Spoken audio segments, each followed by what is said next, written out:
Welcome back, and in the previous lessons we've created this list we can check off, and let's say we've cut the grass, we've cleaned our room, we've gone to the gym, maybe we haven't made dinner yet, and everything is working perfect in your list, and then you refresh your page and you're actually back to your original data.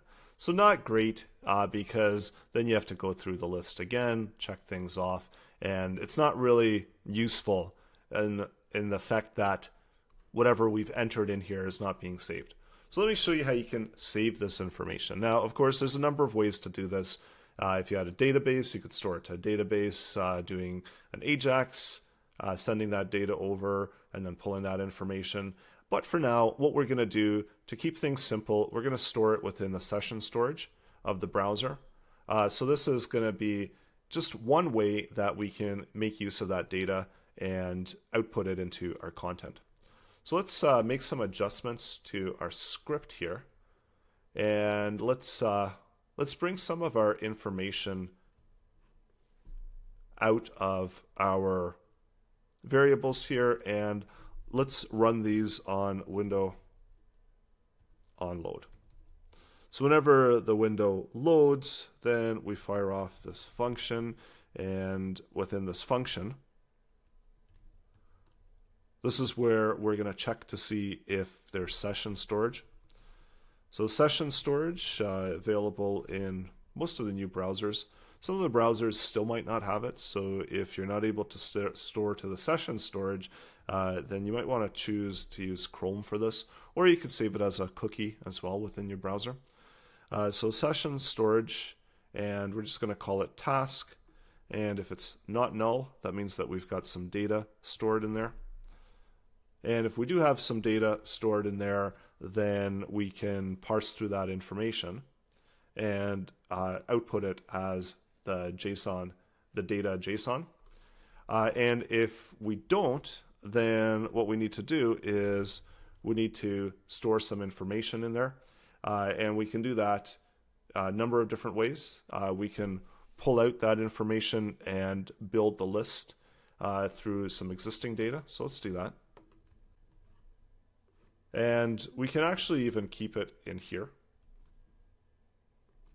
So keep it within this condition that we're checking to see if there's nothing available, then we're going to get that data JSON. And this one we need to keep as a global variable so we can always have access to it. So right now we'll just keep it blank. And then over here we can do the same thing where we can take our data and we can parse it into a usable format. So that will give us essentially a starting point list that we can start with. But if it actually exists, so if it's set within the session storage, then what we need to do is we need to parse through that session storage, and instead of parsing the data, we're going to have information within our session storage. So we have to store it in as string format. So that's why this works perfectly. And there we go. So we're pulling that information back if it's there. Otherwise, we're building it out. And so next thing that we want to fire off when it loads, so let's put these in globally.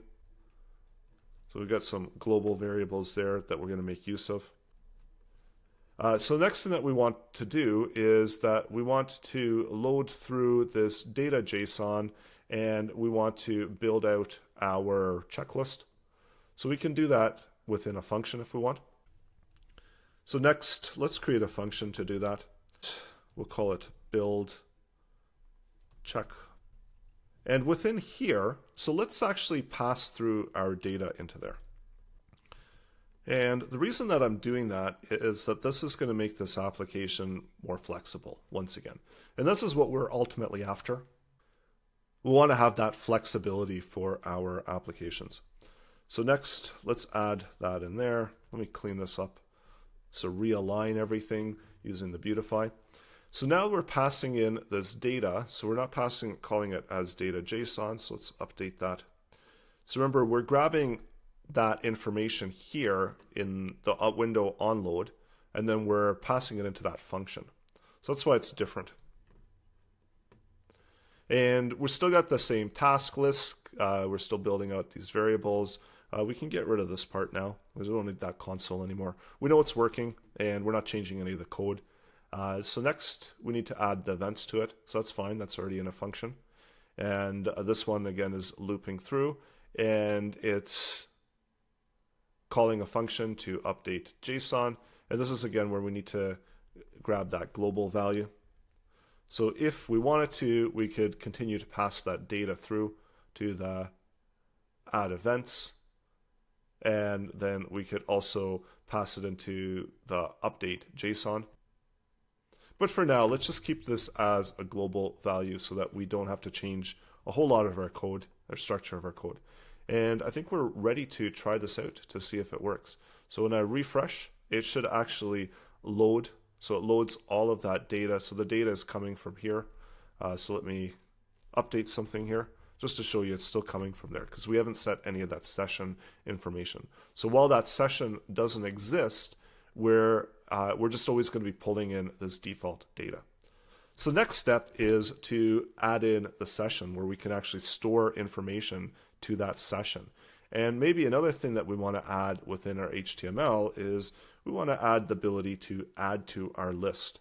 So let's add that one as well into the list. And for now, let's just add that we can add more info, and we're going to automatically set the status to false. And of course, if you add more parameters in your data, then you need to have the ability to add into that as well. So let's, before we finish off this lesson, let's set up a form, and we'll call it something silly like my form. And within this form, we need an input, and this is just going to be a simple text input. And within this input, so give it a name, and the name of it's going to be task, because this is where we can add in the tasks, placeholder at the beginning there, and then last, let's add in another button. So just do an input type equals button and set a value for that. And the value for this will be add new task. And now we can close off the form, and we should be ready and set with the button. And we'll hook that up within JavaScript to an event listener coming up. So now we've got our placeholder here for adding a new task. It doesn't do anything yet. It simply submits the form. Or it actually doesn't submit the form because the type is button. Let's update that to submit, because the event that we're going to be listening for is submit. So there we go. So we've got our basic structure. So build out your application so it matches with what we've gone through within this lesson. Add that session storage value, and next lesson I'm going to show you how to set that session storage. So that's coming up.